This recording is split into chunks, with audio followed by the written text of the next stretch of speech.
Welcome, everyone. We're here again to unpack the sources you've sent our way. Could be articles, research notes, you name it. We sift through it all to pull out the clearest insights. That's the plan. And today, we're looking at a place in Orlando that definitely seems designed to catch your eye. U&Me Revolving Hot Pot. Yeah, you sent over quite a pile for this one. Yeah. Yelp reviews, TripAdvisor feedback, even a YouTube video transcript, all focused on this single spot. Right. And the mission, as always, is to go through it together piece by piece. We want to really understand what people are saying, what they're actually experiencing there. Get the real story, basically. Cut through any hype and figure out what makes this place tick based on these firsthand accounts. Exactly. What works, maybe what doesn't quite land for everyone. And I mean, just looking at the headlines here, it sounds pretty wild. Food on conveyor belts, actual robots serving you, cooking your own meal at the table. Yeah. It sounds less like dinner and more like, I don't know, an event.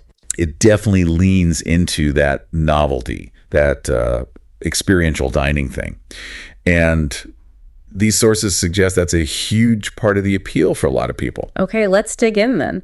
So first things first, what is U&Me Revolving Hot Pot? Like, what's the core concept according to these sources? Well, at its base, it's an all-you-can-eat hot pot restaurant.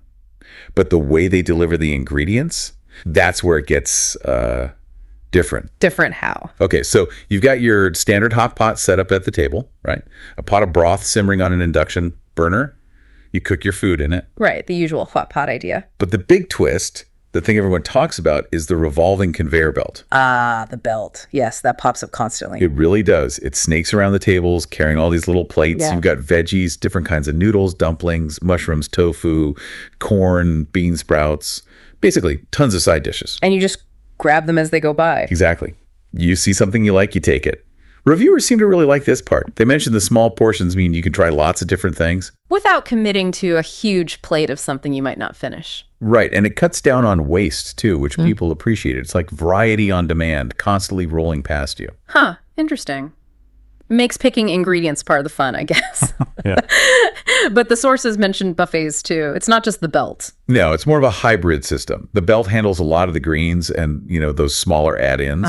But for the main proteins and some other things, there are separate self-serve buffet stations. Okay, so what kind of stuff is at the buffet? What proteins are we talking? That's where you get your raw meats and seafood. The reviews consistently list things like thinly sliced beef, chicken, lamb, pork. And then for seafood, crab, clams, squid, different fish, scallops, oysters, crawfish, prawns. Quite a mix. So the belt is for the smaller items, the buffet for the core stuff like meat and seafood. Did people comment on the quality there at the buffet? Yeah, there were some mixed thoughts. Some reviewers really liked the seafood variety. Others felt the meat selection, while it had different types, wasn't maybe huge in terms of different cuts. A few people liked the thin slices because they cook fast. But one review did say the beef was a bit fatty. So it sounds like it might depend on your taste or maybe just the specific day. Gotcha. And was there anything besides raw ingredients at these stations? Yep. There's also a station with pre-cooked foods, things like fried shrimp, egg rolls, fried rice, chow mein, other appetizers. Oh, okay. So you can grab something ready to eat while you wait for your pot stuff to cook. Exactly. Good if you're starving when you walk in, Okay. or just want a little break from chef duty. Makes sense. What else is really central to the experience here? The sauce bar. Definitely the sauce bar. It gets mentioned over and over. People seem to love it. One review literally called it 10-10. Wow, okay. What makes it so good? Just the sheer number of options, apparently. Green onions, minced garlic, cilantro, crushed peanuts, lemon slices, tons of different sauces like soy sauce, chili oil, sesame paste, plus pre-made blends if you don't want to freestyle it. Right, because with hot pot, the sauce is where you really customize the flavor. The broth is the base, but the dip makes each bite different. Precisely. And people emphasize it wasn't like watered down stuff, good quality components for making your own perfect blend. That sounds like a major plus. Anything else on the food front? Yeah, there's a fruit and dessert station too. And multiple sources specifically mentioned free ice cream. Free ice cream. Always a winner. Okay, so let's pin down the logistics. Where is this place actually located? It's at 12384 South Apopka Vineland Road in Orlando, Florida. The zip is 32836. Okay. And the sources all point out it's really close to the Disney World area, near Disney Springs, kind of in that Horizons West Orlando zone. So super convenient if you're doing the theme park thing and want something different nearby. Definitely. Seems like a lot of the reviewers were tourists looking for exactly that. Yeah. Oh, and the phone number listed is 407-238-9996. Got it. 12384 Apopka Vineland Ard. Phone 407-238-9996. And cuisine-wise, it's listed as hot pot, Chinese, buffets, Asian. Makes sense. What about the cost? All you can eat can vary a lot. The sources consistently put it in the moderate range, like $2 to dollars. More specifically, reviews from late 2024, early 2025 mentioned around $28.99, maybe $30 per person. Okay. An older review from early 2022 said $28 for lunch. Yeah. So yeah, figure right around that $30 mark. For all you can eat near Disney with all this variety, seems like that could be a pretty strong value proposition. We'll definitely touch on that when we get to the feedback. And the hours are unusual. Yeah, quite specific. They're open every day, but it's from 12 p.m., noon, straight through until 12 p.m. the next day, midnight. Wow, so a solid late night option too. Yep. Okay, cool. We've got the basics down, the concept, location, price, hours. Now let's dive into the experience itself. We've hit the belt and buffets, but the thing that really seems to steal the show in these sources, the robots. Oh, absolutely. The robots are everywhere in the feedback. The YouTube video focused on them a lot. They're clearly a massive draw. What do they actually do? How are they involved in the service? They seem to handle specific, kind of predictable tasks. A robot might greet you and actually show you to your table. Seriously, a robot seats you. Apparently so. And another robot brings out that free ice cream dessert at the end. They also deliver the check. So they handle some of the movement, the delivery tasks. Yeah, the more routine stuff. What's really interesting is how positively people react to them in these reviews. Words like cute, unique, fun twist come up again and again. People felt it added to the family-friendly vibe. It sounds like they're not just functional, they're part of the entertainment. I saw that comment where someone joked the robot gave better service than the humans. Right. That says a lot about the impression they make. The YouTube transcript even mentioned one robot. They thought its name was Peanut. Peanut the robot. Okay. Yeah. Apparently, Peanut verbally told someone, like, please get out of my way, which the reviewer found hilarious. So they have a bit of program personality, it seems. Huh. Peanut the usher bot. That's definitely memorable. Okay, besides the robots, you mentioned broth options earlier. What were the popular ones? The ones that kept coming up were Tom Yum. That's the spicy sour one. Tomato, mushroom, pork bone, and an herbal broth. And were they good?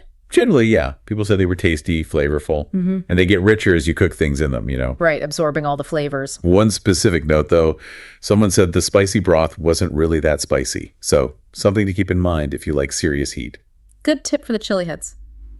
Okay, so summing up the package, interactive belt, buffet stations, customizable sauces, free ice cream, robot staff, different broths. Got it.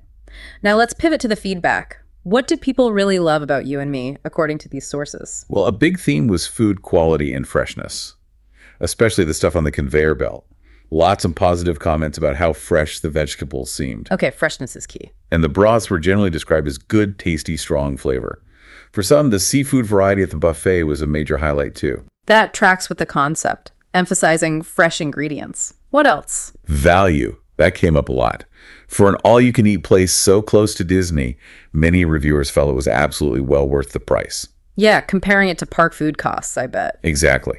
People consistently said they left absolutely full, feeling like they got really good bang for their buck. So quantity and, for many, quality seem to line up. What about the human service element? Generally positive from many accounts, described as quick, friendly, attentive, on point. Staff were often praised for being helpful, especially explaining the whole system to first-timers, which is important. Definitely need guidance with a setup like that. And the owner's responsiveness also got mentioned replying to reviews online, showing they're engaged with feedback. That's usually a good sign. Yeah, owner involvement can make a difference. And then obviously the atmosphere and the fun factor. Huge positives. People called it unique, fun, a cool environment, great for groups, families. The whole interactive cooking thing, the belt, the robots, it all added up to a really entertaining experience for many. It sounds like the experience itself is a major part of what you're paying for. Absolutely. It's selling fun just as much as food, it seems. But of course, no place is perfect, especially one that's busy and has so many moving parts. What were some of the criticisms or the nuances people pointed out? The most common one was probably how busy it gets, especially at peak times, weekends, holidays. Reviewers mentioned waits for tables, sometimes 15, 30 minutes, maybe longer, even if you tried to reserve. Right. Popularity has its downsides. Waits are expected sometimes. What about the time limit? Yeah, that 90-minute limit, especially when it's crowded. Some people felt a bit rushed trying to finish up. Understandable for turnover, but it can take away from a relaxed meal. I can see that. Trying to cook, eat, grab stuff, manage the sauce. 90 minutes might feel tight. Right. And linked to the busy time, some people reported issues with keeping the buffet stations fully stocked, particularly the popular items, like certain meats or seafood. They weren't always refilled quickly enough during rushes. So the all-you-can-eat promise might feel a little shaky if the things you want aren't there when it's packed. That was a concern raised, yeah. Another thing, especially in some earlier reviews, was confusion about how everything worked. While many praised staff help, a few found it tricky initially.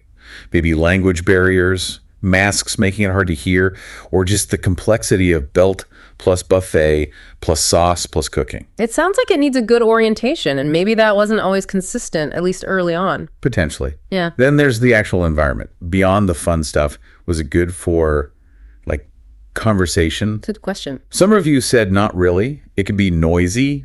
Moderate noise was mentioned. And maybe more significantly, all those individual hot pots create a lot of steam. Oh, yeah, I can imagine. One person said it made it hard to even see people across the table clearly, let alone have a deep chat. You're kind of focused on your own little station. Very focused on your own food bubble. Pretty much. And one review mentioned a potential smell, describing it as a bit fishy, kind of like a meat market, probably from the raw seafood and meat stations. So maybe not the best spot for a quiet, romantic dinner. Okay, noted. And since you are the chef, essentially, what about the practicalities? Safety? Super important point raised in the sources. You have to make sure you cook the raw stuff thoroughly, especially meat and seafood. Food safety is on you. Yay. One specific safety concern mentioned was the metal ladles for the broth. A reviewer warned they get extremely hot, like burn risk hot, because they aren't insulated. Ooh, good warning. And the YouTube video gave some practical tips too, like don't cram too much food into your pot at once, and be careful adding frozen things so you don't splash boiling broth. Sensible advice. Did anyone figure out how to manage the heat better? Yeah, that same YouTuber mentioned discovering you can adjust the heat level on the burner itself. That helps control the boiling, cuts down on steam, makes it all a bit smoother. Pro tip. That could make a big difference. Were there direct complaints about the food quality itself beyond just buffet stock issues? There were. Despite all the praise for freshness, a few negative reviews called the food just okay, mediocre, or even bad. They felt some items weren't fresh or had off smells. So some inconsistency there. Yeah, and one person specifically disliked the mushroom broth, said it tasted like canned mushrooms. So while many loved the food, it wasn't a universally great experience for everyone who reviewed it. Okay. And what about service complaints? We heard a lot of positives, but any negatives? A couple, yes. Some reviews mentioned rudeness from staff. And there were accusations of unfair seating, people feeling like bigger groups or certain guests got tables ahead of others who'd been waiting, going against the supposed first come, first serve policy. Oof, yeah. Perceived unfairness in seating can really sour a visit. That contrasts with the positive service comments. It does. One reviewer had a really negative interaction with human staff, which made their positive comment about the robot's service even more pointed. Interesting contrast. And lastly, wasn't there something about maintenance? Right. One review mentioned seeing what they thought was mold on the ceiling. But the owner actually replied directly on the review platform. Oh, what did they say? They clarified it was condensation stains from the air conditioning, not mold, and said they were working on fixing the discoloration. So again, shows the owner is monitoring and responding even to specific building issues. Good to see that engagement. Okay, so let's try to wrap this all up. Based on everything we've pulled from these sources, the Yelp reviews, TripAdvisor, the YouTube video, what's the overall picture of U&Me revolving hot pot for someone considering going? Well, it's clearly offering something very interactive, very engaging. It's all you can eat hot pot, but turbocharged with these unique features, the belt, the robots, that's the core identity. And the big positives that shine through are that fun, novel experience, the feeling of getting good value for your money, especially near the theme parks, the general freshness people noted in the ingredients, particularly on the belt, and for many, pretty good quick service. Exactly. But then you have the potential downsides to weigh. It can get really busy, leading to waits and maybe feeling rushed by that 90-minute limit. Right. There's the chance of inconsistency, maybe buffet items running low during peak times, or service not always being perfect. You also have to be actively involved in cooking safely. And the environment itself can be steamy, noisy, maybe not great for quiet conversation. So it sounds like a really solid option if you're in that Orlando Disney area. You want something totally different from standard theme park fare. You like interactive dining and you appreciate all-you-can-eat variety. But you need to go in expecting potential crowds, maybe some minor hiccups, and know it's a hands-on kind of meal. That seems to be the crux of it. That balance between the fun factor and the potential operational bumps is really what defines the experience, according to these sources. It's a place where how much you value the experience itself really colors your perception.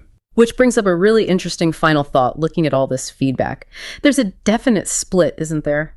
For some people, the sheer fun of it all, the novelty of the belt, the robots being cute, crafting their own sauce, the value that seems to completely outweigh any minor issues, like a noisy room or some steam or waiting a bit for crab legs, no big deal because the experience was so cool. Yeah, that group seems totally won over by the unique aspects. But then for others, those potential inconsistencies, maybe the broth wasn't amazing that day or the service felt off or they just found cooking in a busy, steamy place kind of stressful. Those things weighed more heavily. The novelty didn't quite make up for falling short on some traditional restaurant expectations. It really makes you think, especially in a place like Orlando that thrives on experiences. Yeah. How much does that unique factor, that entertainment value, compensate for or maybe even change what we expect from a restaurant in terms of, say, perfectly consistent food or a calm ambiance? The feedback for you and me definitely puts that question out there for you to consider.